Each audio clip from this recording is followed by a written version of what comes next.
All right, what is up, YouTube? So today is chest day, and I'm heading over to Powerhouse Gym now to go train some chest.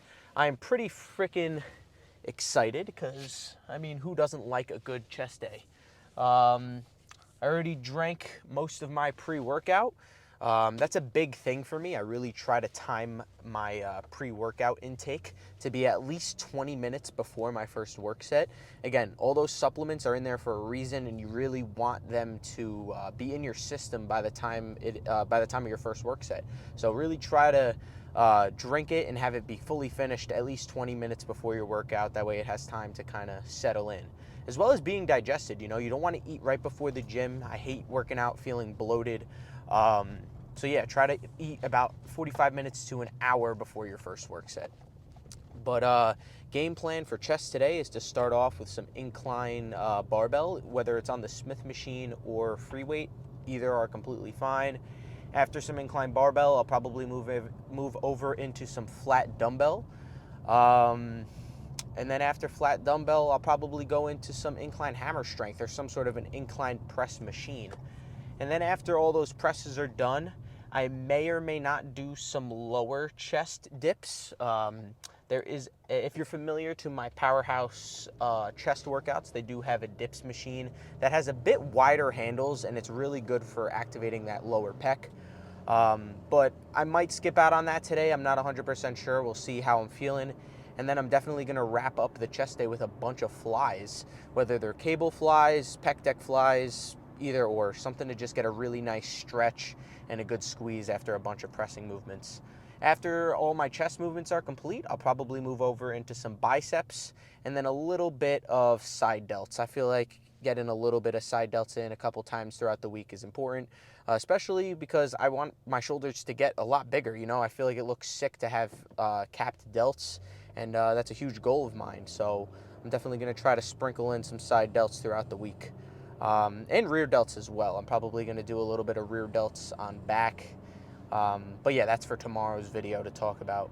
But as well as this pre-workout that I'm drinking, I had at my house one Rice Krispie treat and a teaspoon of honey, or it wasn't it was 10 grams of honey, just to act as some fast reacting carbs to fuel my workout and really just help with getting a better pump. In the pre-workout, I didn't say this yet, I have 2 scoops of the EvoGen stimulated pre-workout, so it's 400 milligrams of caffeine and about 6 grams of L-citrulline, as well as my creatine for the day. I take 2 different types of creatine. I take monohydrate and HCl. I just feel like, I don't really know why I do it. I just feel like if they're both good, why not have both? But the thing with that, with consuming a lot of creatine, you definitely need a lot of water. So I really try to get at least a gallon in a day, sometimes less, and I really am mad at myself for it. So something I'm going to definitely work on over the next couple weeks is definitely getting more water in. But with all that being said, I'll see you for the first work set of chest. Peace out. All right, what is going on, everybody? So when I got into the gym, I noticed that they bought a new piece of equipment, which I'm using right here. It's an incline plate-loaded chest press. So I decided to start with this as my first movement rather than incline Smith machine. First work set, I did 2 plates for 20 reps. And then this is the second work set right here. I got 2 plates in a 25. And I believe I got it for 12 reps by myself, and then I just had my buddy spot me to 15. This is a new kind of like rep style that I've been doing. I've been starting with a higher rep set and then doing 3 work sets where the weight gradually gets heavier and the reps gradually decrease. I just feel like it helps with the mind-muscle connection, where I just kind of burn out in the beginning in a sense, and then it's to the point where I'm not super fatigued. Like the 20 reps was not filled with partials after. It was just 20 full reps to failure. As you could see, really slow and controlled on the eccentrics and really controlling the concentric motion, which is the press.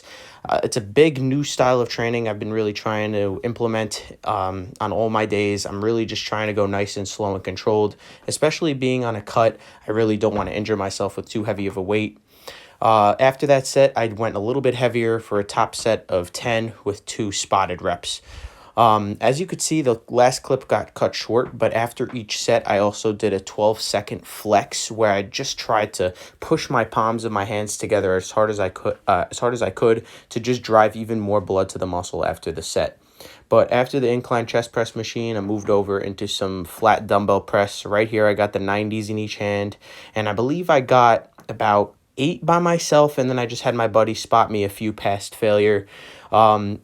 Now you might be wondering, why am I going heavier on my second movement? Why didn't I just go heavier on my first movement? And I just feel like even though I'm drained out from all the volume on the first movement, I still had a lot of strength left.